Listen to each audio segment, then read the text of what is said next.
महिला हत्यारिन ने पहली बार एक प्रेसिडेंशियल कैंडिडेट पर निशाना साधा, लेकिन जैसे ही उसने अपनी स्कोप खोली और कोण एंगल ठीक किया, कैंडिडेट ने सामने की इमारत पर एक हल्की चमक देखी। उसे समझ में आ गया कि किसी स्निपर ने उसे निशाने पर ले लिया है, लेकिन घबराने के बजाय उसने शांत मन से दूरी का अंदाजा लगाया। उसके और स्निपर के बीच लगभग 3,300 मीटर थे। जब गोली चली तो वह आसानी से बच सकता था, लेकिन उसने जानबूझकर थोड़ा सा साइड में हटकर गोली को अपने कंधे पर लगने दिया, क्योंकि इससे उसे जनता का ज्यादा समर्थन मिलता और साथ ही वह अपने जीनियस दिमागों को छिपा सकता था। महिला को जरा भी अंदाजा नहीं था कि जैक का दिमाग इतना विकसित हो चुका है, लेकिन यह प्रभावशाली कैंडिडेट 1 साल पहले तक एक गरीब आदमी था। जैक पहले एक उपन्यासकार था, लेकिन उसने पूरे हफ्ते में एक शब्द तक नहीं लिखा था। उसे पता था कि उसकी प्रेरणा, इंस्पिरेशन खत्म हो चुकी है। यहाँ तक कि उसकी पुरानी प्रेमिका भी उसे छोड़कर चली गई थी। उसके बाद जैक ने पूरी तरह जिंदगी से हार मान ली थी। फिर एक दिन उसकी मुलाकात अपनी एक्स की छोटे भाई जिल से हुई, और वही जिल उसे फिर से जिंदा महसूस कराने की वजह बना। जिल महंगे कपड़े पहनता था और महंगे ड्रिंक्स पीता था,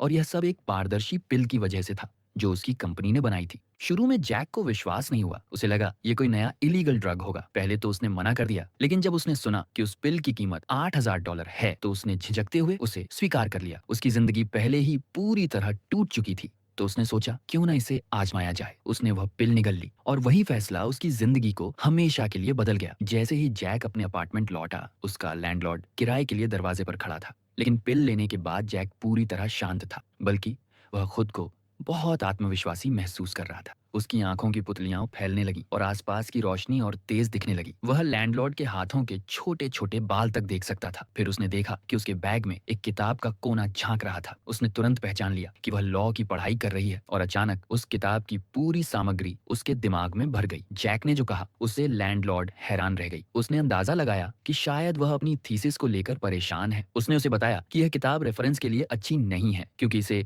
असल में लेखक के सहायक ने लिखा था। फिर जैक ने कहा कि वह उसकी मदद मुफ्त में कर सकता है। लैंडलॉर्ड का रवैया एकदम बदल गया। गुस्से से प्रशंसा में उसने जैक को आधे साल का फ्री रेंट दे दिया। जैक ने कभी नहीं सोचा था कि एक पिल उसे धरती का सबसे शक्तिशाली दिमाग दे देगी। अपने अपार्टमेंट में लौटकर एडी एडी देखता है कि घर बहुत गंदा है। नई ऊर्जा के साथ वह सब साफ कर देता है। फिर अपने लैपटॉप पर बैठकर लगातार लिखने लगता है, जैसे शब्द अपने आप बह रहे हों। अगले सुबह तक असर खत्म हो जाता है, लेकिन तब तक वह सैकड़ों पन्ने लिख चुका होता है, इतना कि अपने एडिटर को दे सके। वह पढ़कर हैरान रह जाती है और बिना रुके पढ़ती जाती है। उत्साहित होकर एडी अपने दोस्त वर्नन वर्नैन के पास लौटता है, जो बुरी तरह पिटा हुआ दिखता है। वर्नन मानता है कि यह ड्रग असल में इलीगल है और किसी बड़ी कंपनी से नहीं, बल्कि एक गुप्त प्रयोगशाला सीक्रेट लैब से आया है। फिर भी एडी को इसकी जरूरत है। वर्नन तैयार होता है, बट तभी जब एडी उसके कुछ काम करे। एडी मजबूरी में काम करता है, लेकिन लौटने पर पाता है कि वर्नन की हत्या हो चुकी है। अपार्टमेंट पूरी तरह उलट पुलट है। उसे समझ में आता है कि हत्यारे पिल के पीछे थे। वह घबराकर खोज करता है और एनजेडटी नाम की दवा का एक छिपा हुआ जखीरा, कुछ कैश और एक एड्रेस बुक ढूंढ लेता है। पुलिस के आने से पहले वह सब छिपा देता है। पुलिस स्टेशन में पूछताछ के बाद उसे छोड़ दिया जाता है। वह फिर एक पिल लेता है और खुद को पूरी तरह बदल लेता है। बाल कटवाता है, नए कपड़े पहनता है, नई ऊर्जा महसूस करता है। वह सिर्फ 4 दिनों में अपनी किताब पूरी कर लेता है और नई चीजें सीखने लगता है, पियानो, भाषाएं, यहाँ तक कि मार्शल आर्ट्स भी। नई आत्मविश्वास के साथ एडी लोगों से जुड़ने लगता है। एक स्टॉक ब्रोकर उसे फाइनेंस की दुनिया में ले जाता है। एडी शेयर ट्रेडिंग शुरू करता है, लेकिन जल्दी समझता है कि उसे और पैसे की जरूरत है। वह एक खतरनाक रशियन लोन शार्क से $1,00,000 उधार लेता है, जो उसे चेतावनी देता है कि अगर पैसे वापस न किए तो बुरा होगा। एनजेडिटी की मदद से एडी कुछ ही हफ्तों में उस पैसे को करोड़ों में बदल देता है। जल्द ही एडी की सफलता सबका ध्यान खींचने लगती है। रिपोर्टर उसे मिस्ट्री ट्रेडर कहने लगते हैं, और उसे एक ताकतवर बिजनेसमैन कार्ल वॉन लून से मिलने का निमंत्रण मिलता है। एडी की गर्लफ्रेंड उसकी अचानक बदली हुई जिंदगी से हैरान लेकिन आकर्षित होती है। दोनों डिनर पर मिलते हैं और उनके बीच पुराना रिश्ता फिर से जग जाता है, लेकिन खतरा अब भी पीछा कर रहा होता है। एडी देखता है कि एक आदमी टैन कोट पहने उसका पीछा कर रहा है।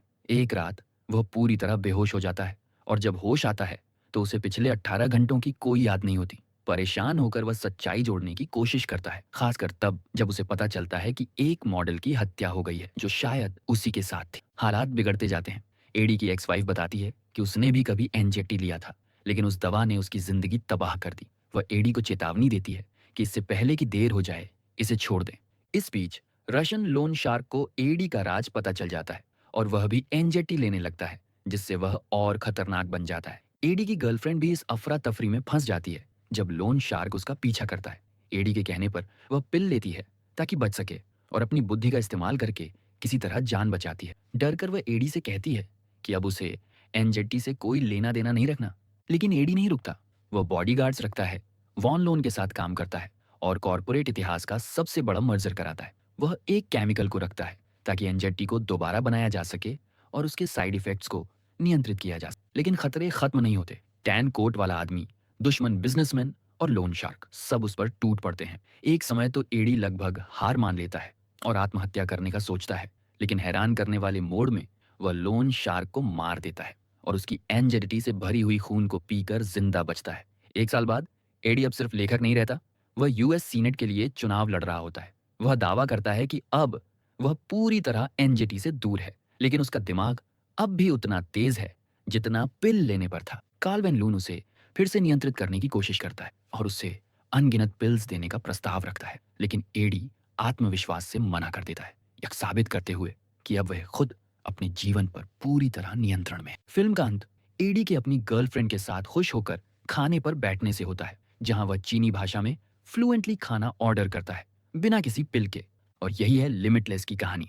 देखने के लिए धन्यवाद और हमेशा की तरह सुरक्षित रहें और अपने दिन का आनंद लें।